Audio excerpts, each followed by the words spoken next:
Aleluia. Oh Espírito Santo,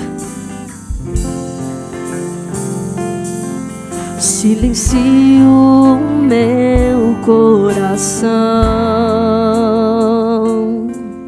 e elevo aos céus o meu pensar.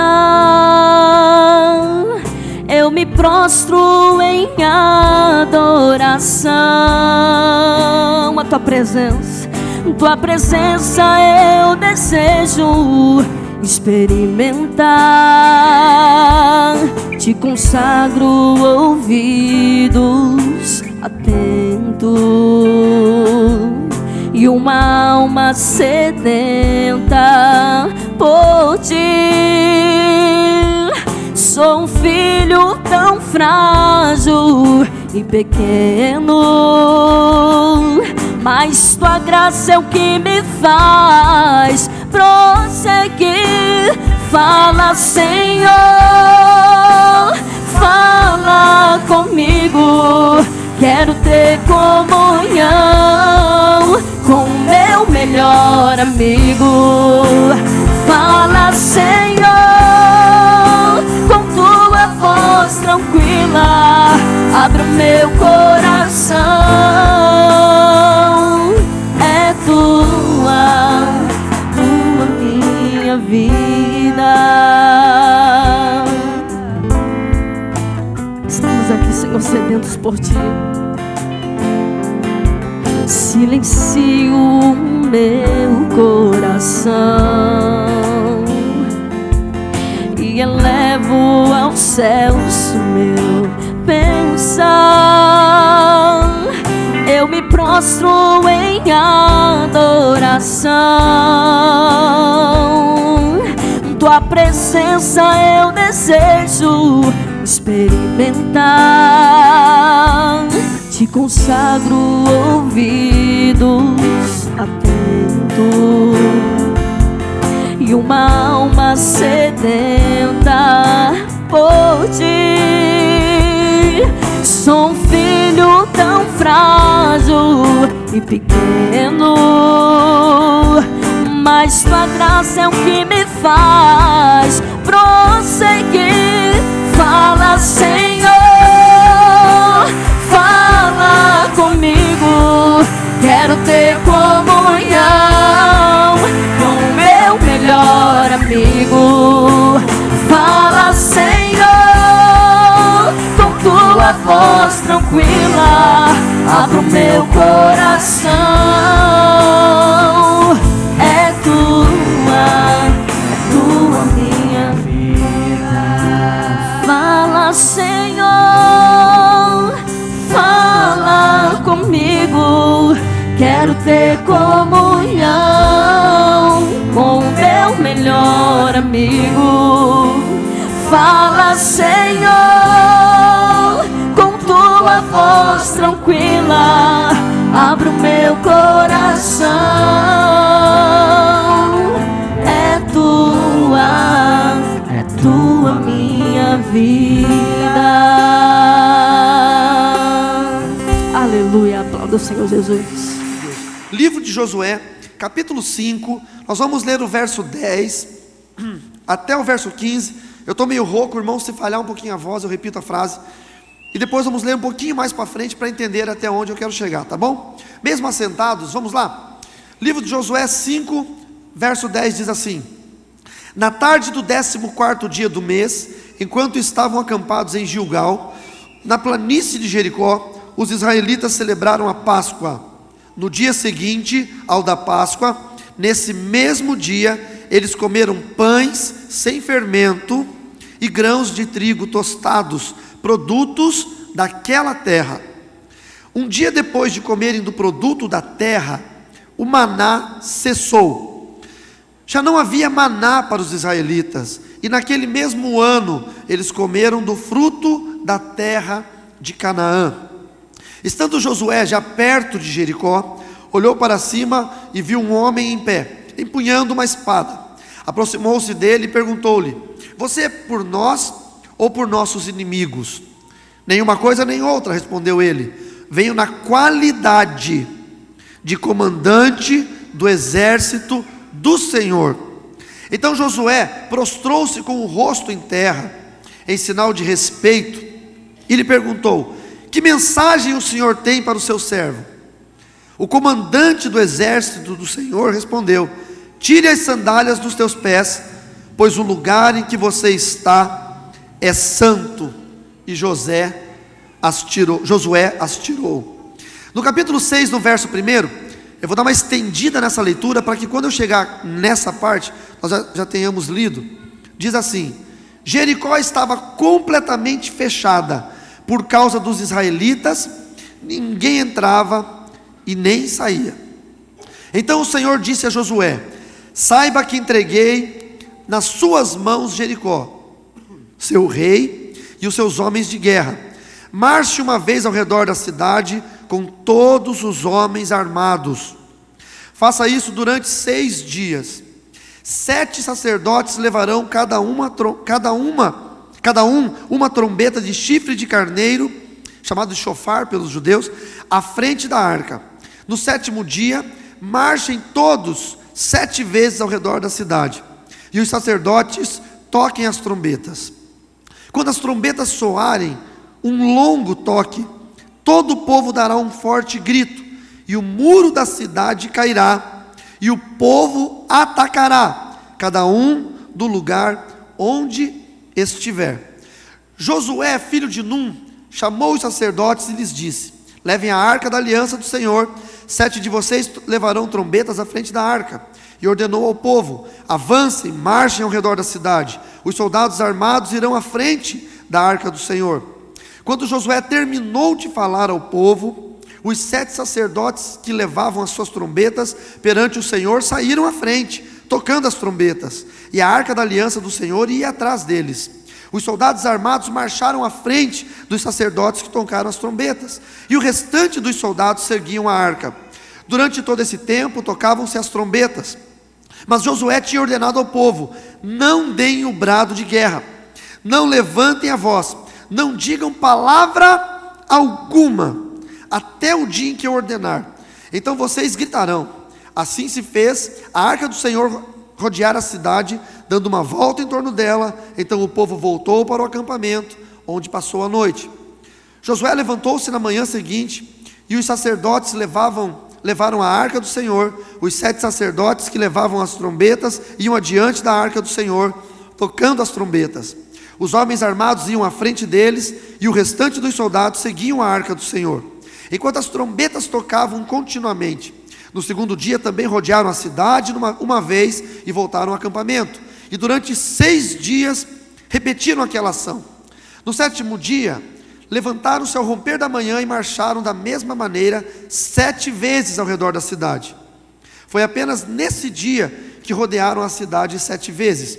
Na 7ª vez, quando os sacerdotes deram o toque da trombeta, Josué ordenou ao povo: gritem, o Senhor entregou a cidade a vocês.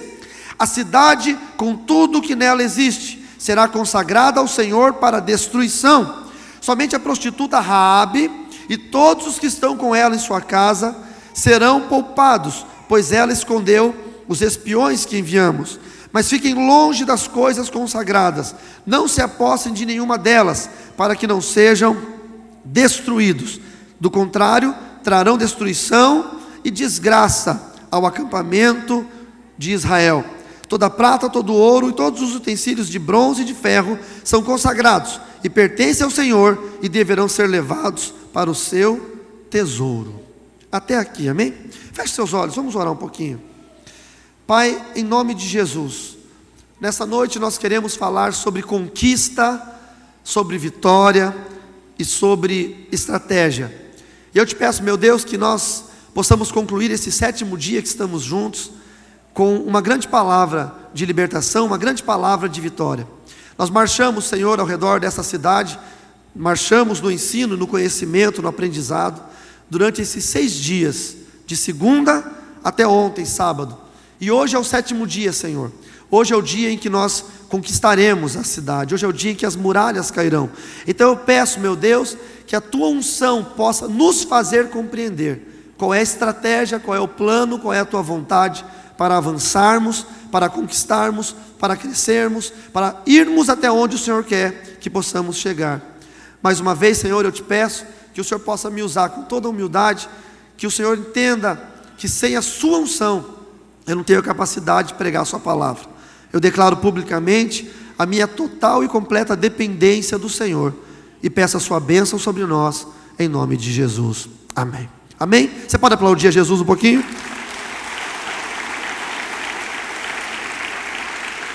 Olha, eu chamo isso que nós vamos falar agora de a conquista da terra prometida, ou conquistando a terra prometida, porque uma das coisas que nós mais queremos é conquistar a promessa de Deus. Todos temos uma promessa, independente de como ela seja ou de qual ela seja, mas é a verdade, todos temos uma promessa, mas muitos não conseguem conquistá-la.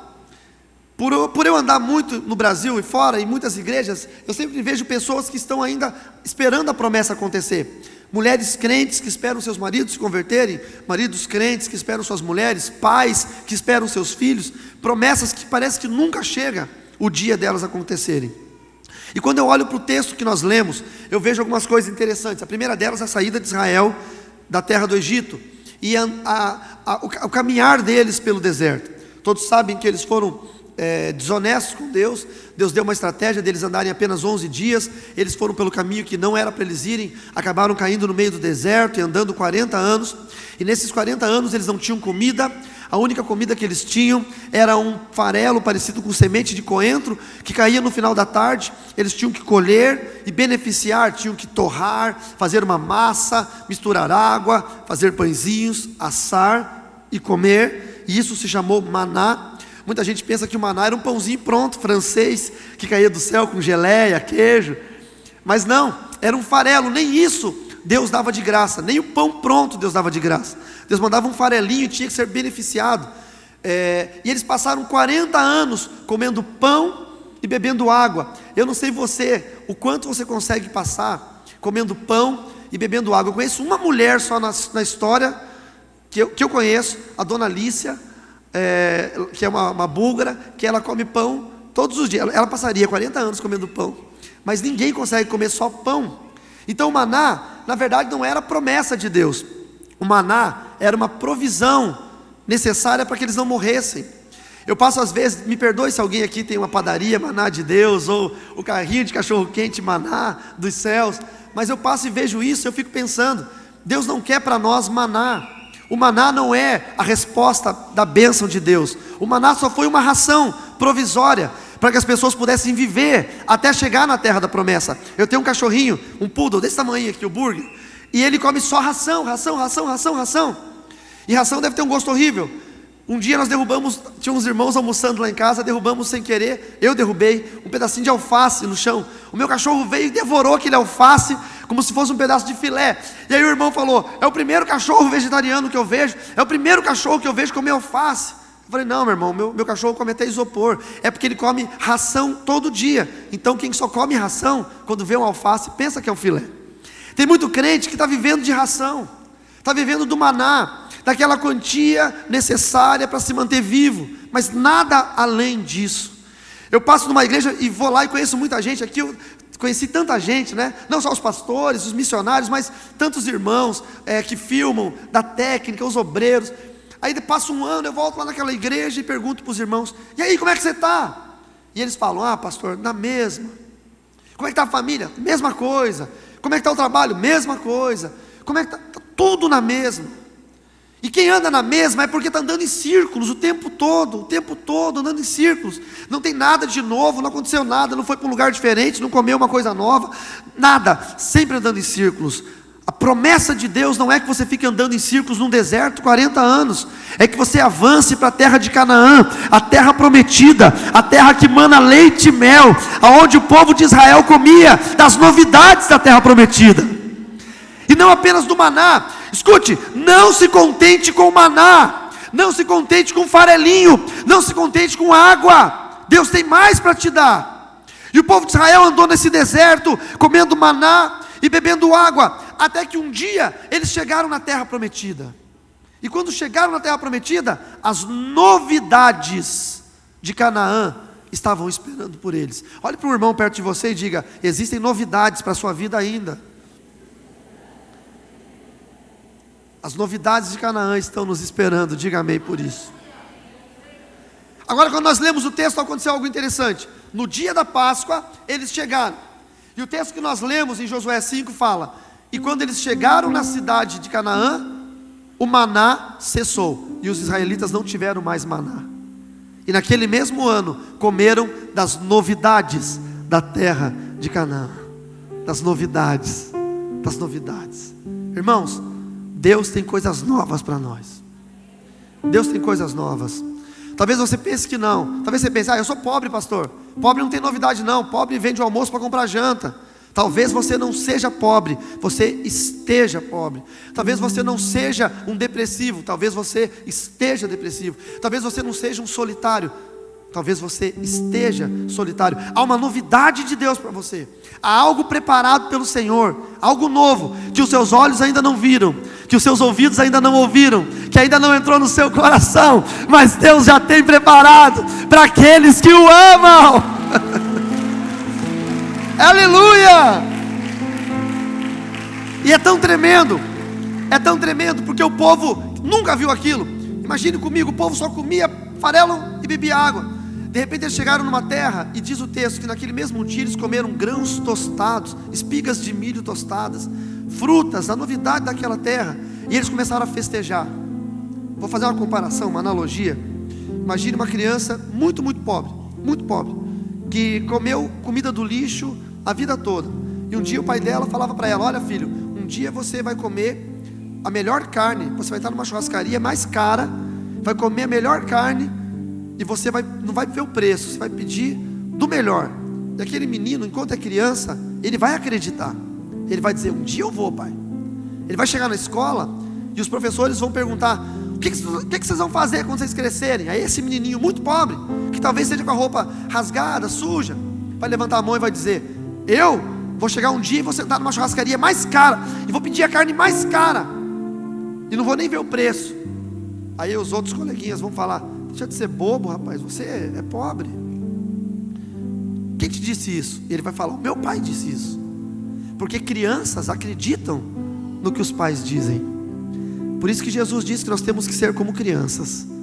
Nós precisamos voltar a acreditar naquilo que o pai nos diz. Nosso pai está dizendo isso. O pai já falou. Eu me lembro uma vez que eu fui pregar numa igreja do Evangelho Quadrangular, aniversário da igreja. Fomos eu e o Mateuzinho. Minha esposa não pôde ir. E aí o Mateus não gosta de jogar bola, puxou o pai. Eu jogava bola quando era jovem, mas eu jogava muito mal e eu machucava as pessoas.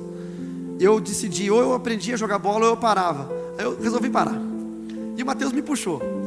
E aí era uma festa de aniversário da igreja. Eu preguei à noite, no outro dia tinha um almoço na igreja, e nós fomos para esse almoço. E os meninos da igreja estavam jogando bola na rua assim, chamavam: vem Mateus, vamos jogar bola com a gente. Mateus dizia: eu não gosto de jogar bola. E do lado da igreja tinha um estacionamento com pedra brita. E ele começou a procurar as pedras britas, e nessas pedrinhas tinha algumas com cristal de rocha. E ele começou a separar e botar em cima de uma mureta. E eu fui ao banheiro da igreja, que era fora, tinha que passar pela porta da igreja.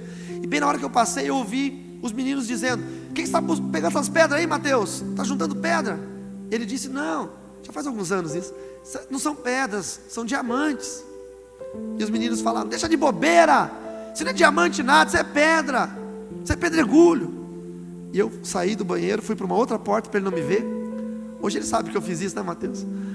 E aí saí pela porta de trás, falei: filho, o que você está fazendo?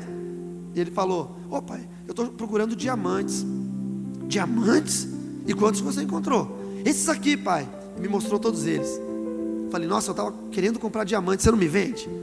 Eu vendo. Quanto você quer nos diamantes? Ele falou: R$1, pai. Falei: fechado, é um bom preço.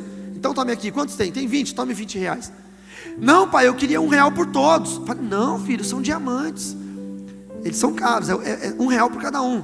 Aí eu comprei, aí os meninos viram e ele falou: olha aqui, seus bobos, R$20, ó, meu pai comprou os diamantes. Aí os meninos chutaram a bola e foram todo mundo catar pedra lá, ver se eu ia comprar. Claro que não ia comprar deles. E voltei para dentro da igreja com o bolso cheio de pedra. E o Espírito Santo me parou na escada da igreja e falou: eu sou assim com você. Existe um povo que não acredita no que você acredita. Existe um povo que não acredita nos teus sonhos, que acha que aquilo que é a tua promessa é só um pedregulho que não vale nada. Mas eu estou comprando os teus pedregulhos, porque para mim eles são diamantes. Aquilo que você acredita, para mim é diamante, o Senhor me diz. O povo de Israel ouvia muito falar: nós estamos nesse deserto, gente, calor terrível, sempre com a mesma roupa, porque a roupa não se consumia, sempre com a mesma sandália. Imagine você, irmã, 40 anos, com o mesmo vestido, sem trocar sua sandália. A senhora morria no deserto, irmã, sem poder ir numa lojinha, pegar uma promoção. 40 anos vestindo a mesma roupa. Homem não tem problema, né, pastor? Bota um calção, uma camiseta, tá bem. Agora a mulherada, rapaz, não tem jeito. Mas eles ouviam falar que chegaria um dia em que tudo iria mudar na vida deles. E de repente, eles chegaram na terra prometida. Eles viram algo que eles nunca tinham visto. Eles viram grama. Eles cresceram 40 anos. Se alguém nasceu naquele deserto, no dia que eles saíram do Egito, hoje ele era um homem da minha idade, entrando na terra da promessa e vendo pela primeira vez grama, vendo pela primeira vez uma cachoeira, um riacho, um pé de fruta. Pela primeira vez. Tudo o que falaram que iria acontecer estava acontecendo. Tudo o que profetizaram estava acontecendo. Demorou, mas estava acontecendo. E Israel ficou ali comendo as novidades e começou a festejar. O problema é que tem pessoas que quando recebem a promessa, não completam a promessa. Escute, a promessa de Deus não é só o que você ganhou hoje. É longa, ela é completa, ela vai até o fim da sua vida. Tinha um irmão que eu conhecia, que ganhava R$300 de salário por mês, e vivia lá com seus R$300, e tinha uma casinha muito humilde. Esses R$300 ele ia no mercado e tal, e vivia. E aí um dia o Senhor resolveu lhe dar um bom emprego, mas ele ainda tinha que começar por baixo. Eu sabia que ele era um homem muito inteligente, que ele ia conseguir um bom cargo, mas agora ele ia ganhar só um salário mínimo, mas já era 700 e alguma coisa. E ele saiu dos R$300 dele, muito pobrinho, e começou a ganhar um salário. E um dia eu cheguei para ele e falei: rapaz, e aí? Ô pastor, estou feliz demais. Está ganhando quanto lá? Eu estou ganhando um salário, porque eu estou no período de experiência. Falei: meu irmão, já é mais do que o dobro que você ganhava, glória a Deus por isso. Mas Deus tem mais, Deus vai te dar um cargo melhor, você vai crescer, se aplique. Ele falou: não pastor, não fala isso não pastor, está bom demais esse salário. Não é isso apenas que Deus tem para você. O povo de Israel chegou na primeira cidade de Canaã, começou a comer fruta, tomar banho de rio, e começou a festejar. E diz a palavra que eles ficaram um ano festejando. Um ano festejando. Um ano, numa faixa de terra de 8 quilômetros apenas. Deus tinha toda a terra prometida. Deus tinha toda a região da Baixa Mesopotâmia, a região debaixo do Mar Morto, para cima, Rio Jordão. Toda a região era deles. Mas eles ficaram um ano fazendo festa, felizes, louvando, glorificando, mas não avançavam. Passou um ano, Josué começou a se incomodar com aquilo. Josué pensou: não deve ser isso. Eu andei ao lado de Moisés, eu aprendi com ele, eu passei por esse deserto 40 anos. Eu estou com, Josué devia ter lá, sei lá, uns 55, imagino que ele tenha começado com 15, era um jovem. Eu estou com 55 anos. Deus iniciou meu ministério com a morte de Moisés. Eu só peguei o povo do deserto e coloquei aqui dentro. Não pode ser só isso, tem mais alguma coisa. E Josué saiu de onde ele estava e foi andando esses 8 quilômetros e chegou perto das muralhas de Jericó. Irmãos, Jericó era a cidade mais murada, mais fortalecida que existia. Nunca havia sido conquistada. O apelido de Jericó tinha 3 nomes: Jericó, a cidade das palmeiras e a fortaleza do deserto. Ninguém nunca tinha conseguido vencer Jericó. As muralhas eram tão altas e tão largas que passavam 2 carros de guerra andando por cima das muralhas. Eram tão bem armados que em cima das muralhas haviam tonéis gigantescos de breu fervente. Caso o inimigo viesse embaixo querer colocar escadas para escalar, eles viravam os tonéis e derretiam as pessoas. Arqueiros destros acertavam os inimigos a centenas de metros antes deles chegar perto das muralhas. Também existiam homens com dardos, lanças de 2,5 metros mais ou menos, ponta de chumbo, incandescidos. Acendiam as lanças e jogavam. Mesmo que se defendessem com os escudos, a lança perfurava e queimava todo o escudo e matava a pessoa. Era uma cidade impenetrável. E Josué sabia que se ele quisesse avançar, na promessa de Deus para a vida dele e do povo de Israel, eles teriam que conquistar Jericó. A promessa já está na nossa vida. O problema é que muitos não querem lutar e conquistar aquilo que é seu por direito. Tem gente que fica assim: não, tá bom demais, espiga de milho, fruta, banho de rio, tá bom demais para quem viveu a vida toda no deserto. Mas se você é como eu, que não se restringe a só 8 quilômetros de terra, se você é como eu, que é um inconformado, que não se conforma apenas com aquilo que Deus já te deu, você precisa ouvir o que Deus tem para falar hoje, porque há uma batalha para ser travada, mas quando nós vencermos, toda a terra da promessa estará na nossa frente, e tudo aquilo que Deus quer para nós chegará na nossa casa, em nome de Jesus. Você pode aplaudir ao Senhor por isso?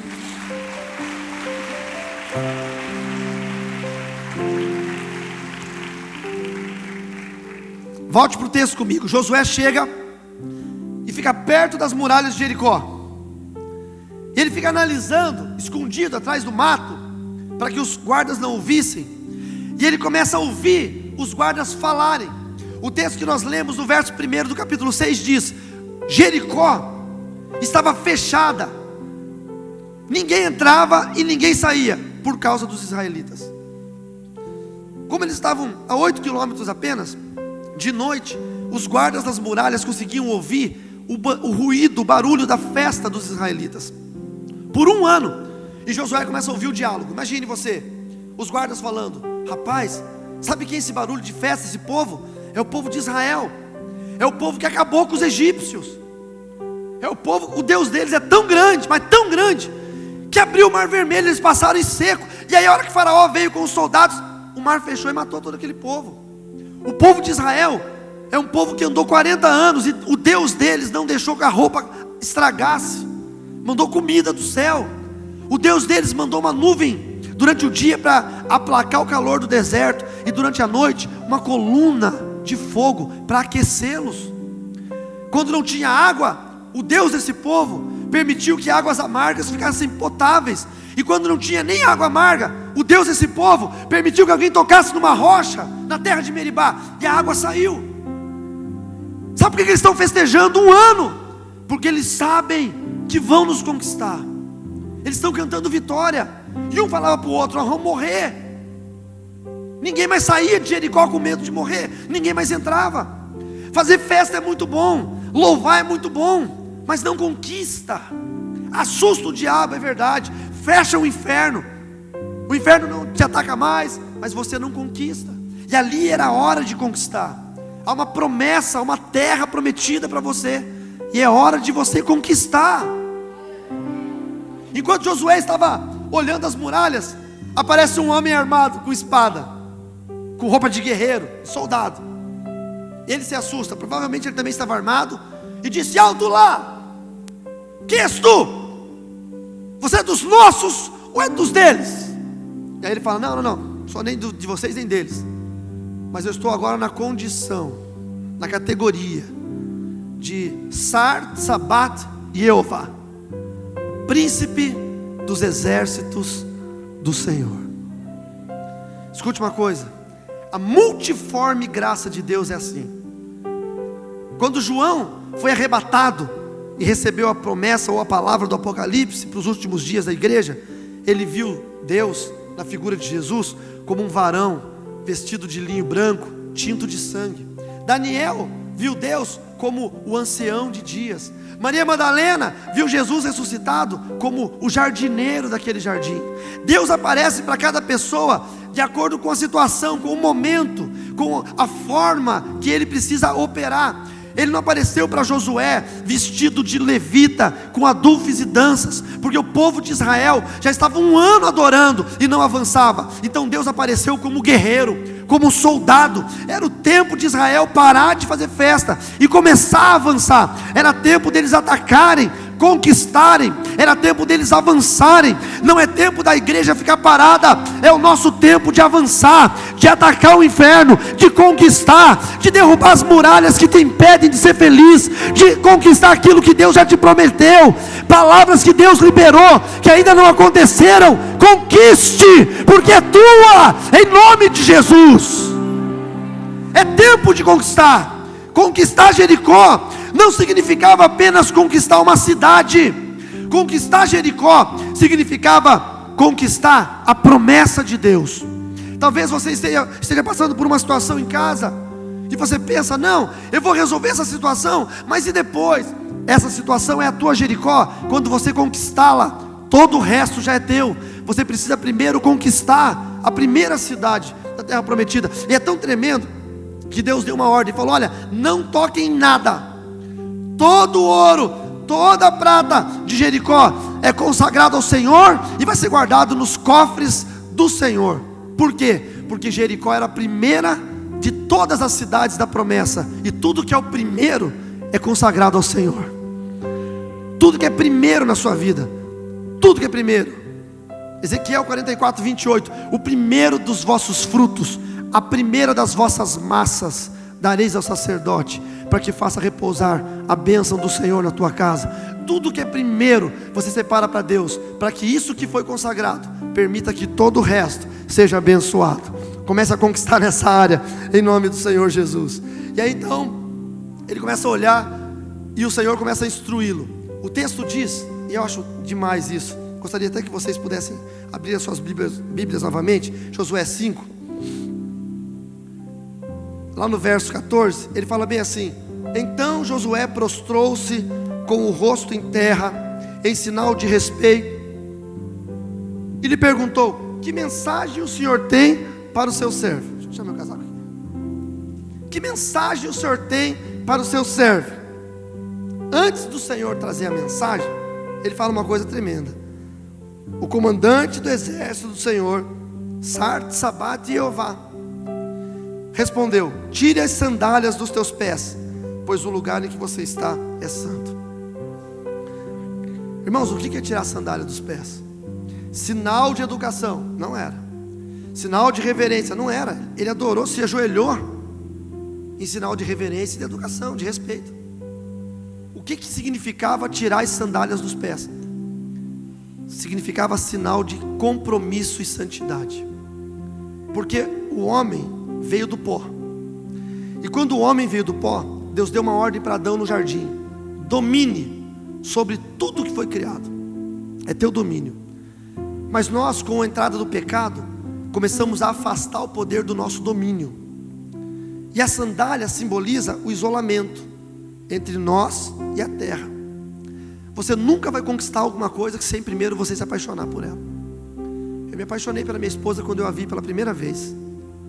Eu olhei para ela e falei: meu Deus do céu, ela era tudo que eu pedia a Deus. Eu queria uma moça bonita e crente, e ela era as duas coisas. Primeiro eu me apaixonei, primeiro eu a amei, depois eu precisei conquistá-la. Se você não ama alguém, você não vai conquistá-la.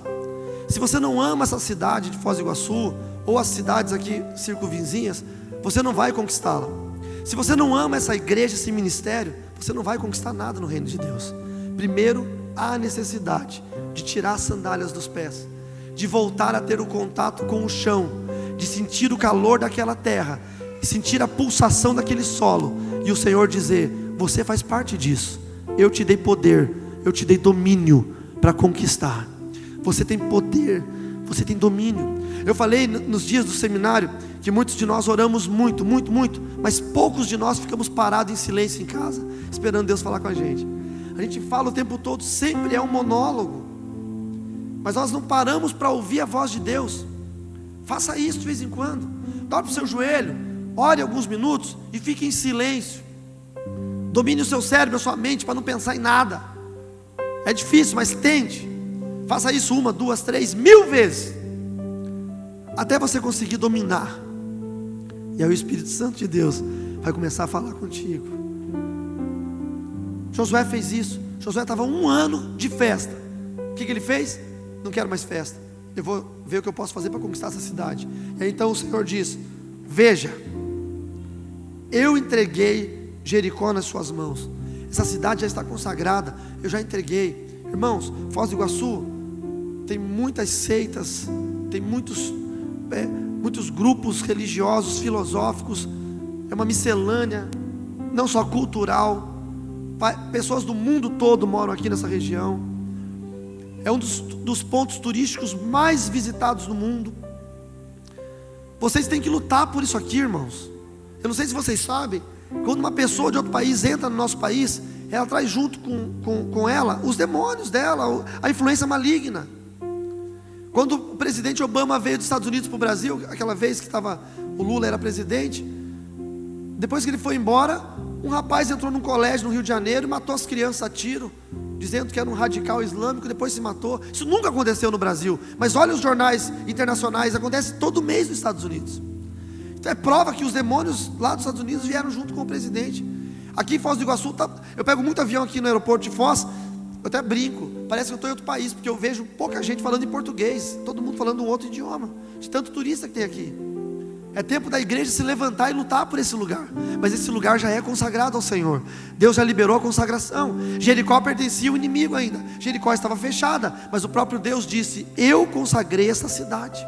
O terreno em que você está é um terreno santo e consagrado. Foz do Iguaçu é uma cidade santa e consagrada. Cidade de Leste é santa e consagrada. Puerto Iguaçu é santo e consagrado. Essas cidades satélites que tem aqui, Santa Terezinha e Itaipu, eu não sei o nome de todas elas, mas enfim, são cidades consagradas por Deus. Só precisa se levantar alguém e ir lá e dizer: essa cidade é do Senhor Jesus. Eu derrubo as muralhas espirituais, eu quebro as cadeias e eu tomo essa cidade em nome do Senhor Jesus. Só precisa alguém fazer isso. Eu falei: pastor, eu tenho vontade de pegar um helicóptero, não falei? E a gente ungia essa cidade toda. Por quê? Porque aqui é o centro das coisas espirituais, e vocês moram aqui. Eu queria morar aqui, mas eu não moro, eu moro em outro lugar. Mas vocês estão aqui, é o tempo de vocês lutarem. Aí Deus olha e fala para Josué: eu quero que você veja dentro dessa cidade, tem algo que eu quero que está lá dentro. Diga comigo: existe algo que Deus quer que está dentro da minha cidade. Jericó tinha tudo. Jericó tinha o melhor armamento. Jericó tinha os mais altos tesouros. Tinha, mas não era nada disso que Deus queria. Mas eu já falo sobre isso. Aí Josué foi lá e falou para os sacerdotes, para os guerreiros, e eles prepararam a primeira volta. Muita gente prega, pastor Jefferson, eu já preguei também, não é? Que eles foram marchando, tocando trombeta, ninguém podia falar nada, e os guerreiros de Jericó ficaram parados de braços cruzados olhando. Vocês acreditam nisso? Se você sabe que alguém vai invadir a sua casa, e você está com um estilingue cheio de pedra na varanda da sua casa, e você vê o assaltante chegando, você vai ficar quieto esperando ele derrubar a sua janela? Ou você vai dar umas pedradas nele? Os guerreiros de Jericó tinham a missão de defender a cidade. Imagine comigo, começou a primeira volta, todo mundo marchando, trombeta tocando, os guerreiros de Jericó, os líderes dos exércitos de Jericó falando: se preparem, homens, começou a guerra, eles vão invadir a cidade, defendam-na. Se a cidade fosse invadida, os homens seriam mortos, as mulheres seriam levadas como escravas, os filhos seriam escravos. Que homem ia deixar a cidade ser invadida? Ninguém. Então, muito provavelmente, a Bíblia não nos fala, porque a Bíblia não é um livro para relatar história cultural, é um livro que aponta para Deus. Mas é óbvio que o histórico de conquistas em todo o período do Velho Testamento é um histórico de conquistas sangrentas, todo ele. E é óbvio que na primeira volta do povo de Israel, todo mundo motivado. Imagina eu, acordando cedo, todo mundo: vamos, vai dar certo, vamos. Pastor Josué estava lá na frente, né? Josué, o discípulo de Moisés: vamos, gente, vai dar certo, Deus é conosco, vai dar certo, vamos, guerreirão, você vai conseguir. Todo mundo motivado. Aí começa lá. Talvez a música fosse: vem com Josué lutar em Jericó, mas não era. Aí começaram, de repente veio uma nuvem de flechas. Começou a cair gente morta na frente. Tum, tum. Para e pensa comigo. Voltaram para o acampamento, Ninguém mais queria ir para o segundo dia. E é exatamente assim que acontece nos nossos dias. Nós queremos lutar, mas na primeira volta que nós damos, começa o filtro. Começa Deus joerar o trigo. Começa Deus limpar o rebanho. Começa coisas estranhas acontecerem. Uma pedrada aqui, algo acontecendo ali, problema. Teve um jovem da minha igreja que se converteu, entregou a vida para Jesus, aí perdeu o emprego. Perdeu o emprego, ué. Aí depois quebrou o carro dele. Quebrou o carro. Aí depois a namorada largou dele. Aí ele chegou para mim e falou: pastor, vou voltar para o mundo. Quando estava no mundo tudo estava dando certo, me converti, está dando tudo errado. E muitos de vocês passaram por isso. E na hora Deus me deu uma palavra, eu falei para ele: você já viu uma namorada que não se conforma com o fim do relacionamento? Já. Ela te deu ursinho de pelúcia, ela te deu camiseta, aí ela acabou o namoro, ela vai na sua casa lá e não pega todos os presentes de volta? Pega. O diabo só está pegando o que ele te deu, meu filho. Mas deixa que quando abre vaga no seu estoque, Deus começa a encher com a excelência dele. Se o diabo tirou o emprego, Deus vai dar o emprego que ele quer. Se o diabo tirou os presentes, Deus vai dar o presente que ele quer. Se o diabo tirou o namorado, ele vai dar o namorado que ele quer. Ele vai dar. Segundo dia, os homens levantam para marchar, gente ferido, mancando, arrastando a perna, gente morta.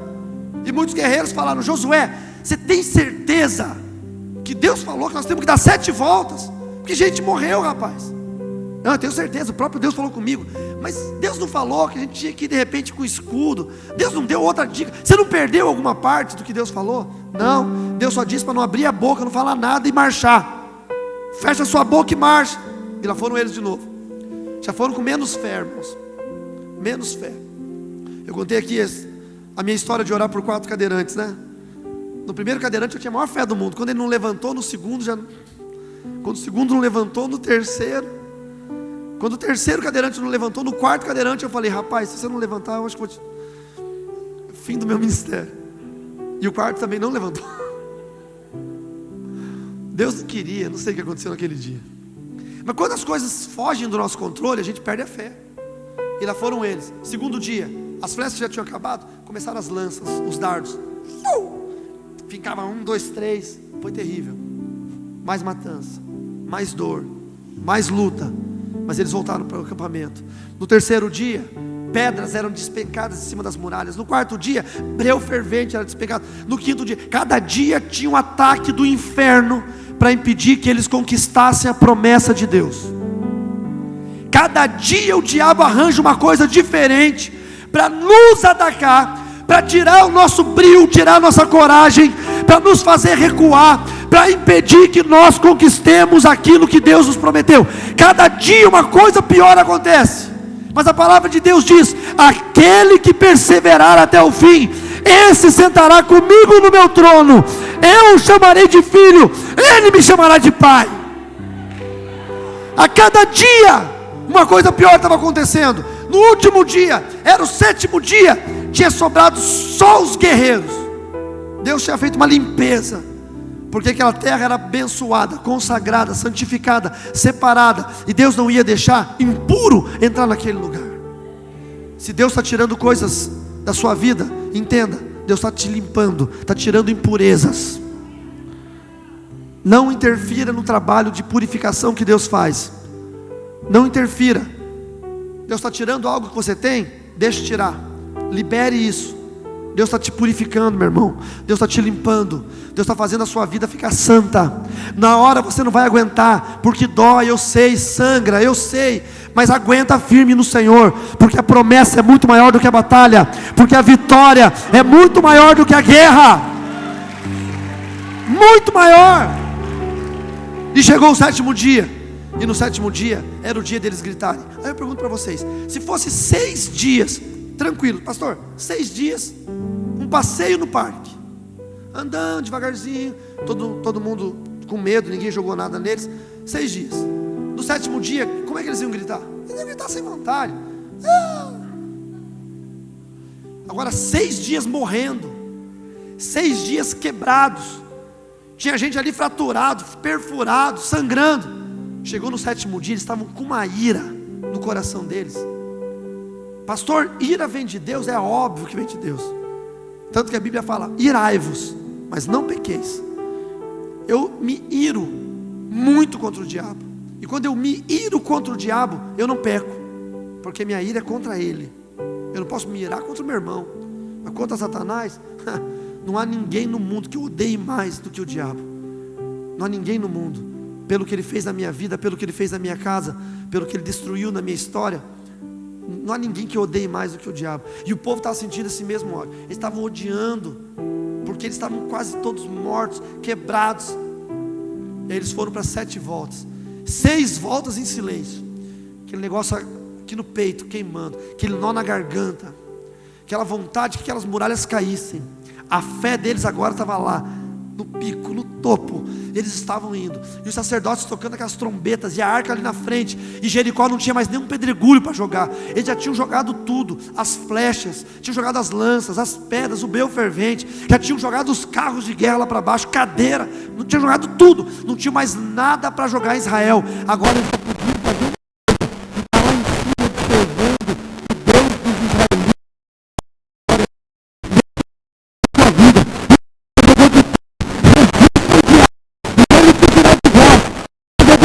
Sua vida tua vida, já jogou na sua cara, já te fez ser infeliz, já deu tudo errado. Agora ele não tem mais armas, ele não tem mais o que jogar em você. Ele vai ter que ficar agora esperando a tua vitória, as muralhas caírem. Na 7ª volta, Josué disse: gritem! E aí o maior grito que se ouviu na história da terra aconteceu naquele lugar, e as muralhas não aguentaram, elas começaram a se desfazer e caíram diante dos olhos deles. Porque quando Deus promete, não importa o tamanho da muralha, meu irmão, não importa se a tua mulher já foi embora, está com outro, não importa se o teu filho está nas drogas, no crime, não importa. Se Deus prometeu, vai acontecer. Deus vai derrubar essa muralha na tua frente. Só quem acredita nisso, levante as mãos e aplauda o Senhor. Diga glória a Deus, diga aleluia, diga glorificado seja o nome do Senhor.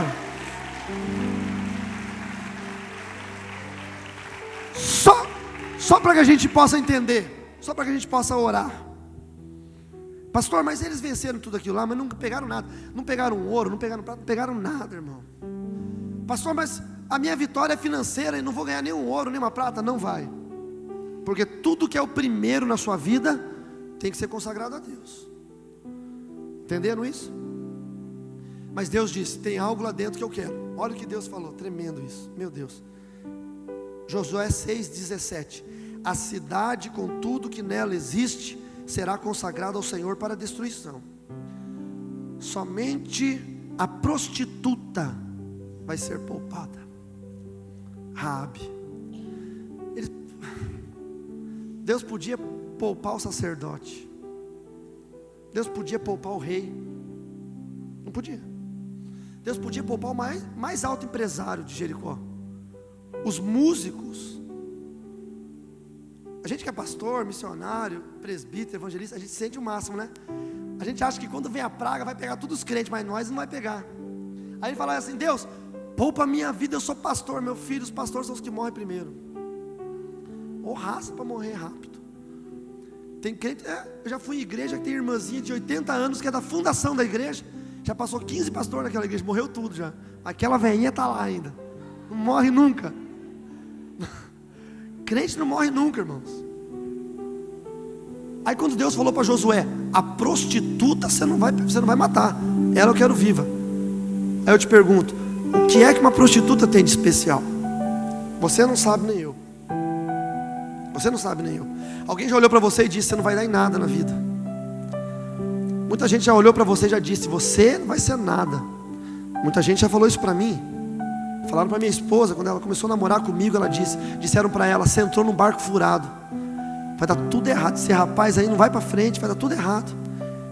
Ninguém sabe. As pessoas podem te ver hoje como uma prostituta, as pessoas podem te ver hoje como homossexual, como travesti, as pessoas podem estar te vendo hoje como adúltera ou adúltero, ou como drogado.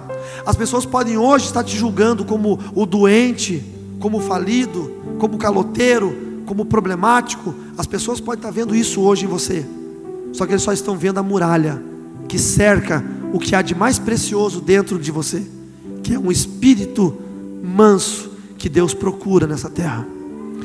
Ninguém conseguia conquistar Jericó, porque chegavam lá e olhavam só aquelas paredes de pedra, aquelas muralhas, e eles diziam: ninguém consegue derrubar isso. Mas quando Josué foi, Josué esqueceu as muralhas por um instante e começou a olhar para o que tinha dentro, e tinha uma prostituta que Deus queria salvar. Abra sua Bíblia em Mateus capítulo 1. Mateus capítulo 1 é o tal do texto que ninguém nunca lê, porque é genealogia. Todo mundo vai ler o livro de Mateus, quando chega em Mateus 1 fala: opa, vamos pular para Mateus 2 já, nem lê, porque começa bem assim: registro da genealogia de Jesus Cristo, filho de Davi, filho de Abraão. Abraão gerou Isaque, Isaque gerou Jacó, Jacó gerou Judá e seus irmãos, e Judá gerou Pérez e Zerá, cuja mãe foi Tamar. Pérez gerou Esrom, Esrom gerou Arão, Arão gerou Aminadab, Aminadab gerou Naasson, Naasson gerou Salmão, Salmão gerou Boaz, cuja mãe foi Raabe, a prostituta. Boaz gerou Obed, cuja mãe foi Ruth. Ruth era filha de Raabe. Obed gerou Jessé, e Jessé gerou o rei Davi. Raabe era bisavó do rei Davi. Se aquela prostituta tivesse morrido, o rei Davi nunca tinha nascido. Salomão nunca tinha sido filho de Davi. O templo nunca tinha sido construído. Nunca Jesus entraria numa cidade e um cego gritaria: filho de Davi, filho de Davi, tem compaixão de mim. As pessoas olhavam para aquela mulher e diziam: você é só uma prostituta. Mas Deus sabia que a história daquela mulher mudaria a história das nossas vidas, porque dela nasceu Jesus. Irmãos, é muito sério o que nós precisamos conquistar na terra prometida. Talvez você esteja pensando hoje: pastor, eu preciso conquistar um emprego novo. Eu até concordo, mas quem sabe você precisa conquistar o seu marido, sua esposa. Talvez você precise conquistar o seu filho, porque é o seu filho quem vai ser o seu mantenedor para os longos anos que te restam. Então não é o seu emprego que vai te sustentar. Ganha a alma do seu filho, ele vai mudar, ele vai voltar a te amar, ele vai ser o teu mantenedor. Quem sabe seu filho não seja nada, não seja nem rico, mas ele vai ser o cara que vai ganhar mais almas para Jesus do que todos nós aqui na igreja. Você não sabe quem ele é. A mãe de Billy Graham não fazia ideia quem ele seria. Não sabia, não soube, e nunca soube, porque ela morreu antes, que Billy Graham, o filho dela, foi o pastor que empossou 12 presidentes norte-americanos. 12. Ele só não empossou o Barack Obama. Até antes do Barack Obama, 12 presidentes, os homens mais importantes e influentes do mundo, ele foi na Casa Branca empossar e fazer uma oração de bênção. Mas a mãe dele não imaginava quem ele seria. Olhe para o irmão perto de você e diga: você não sabe quem você vai ser. Diga: você não sabe o que Deus quer para você amanhã. Diga: só derrube as muralhas.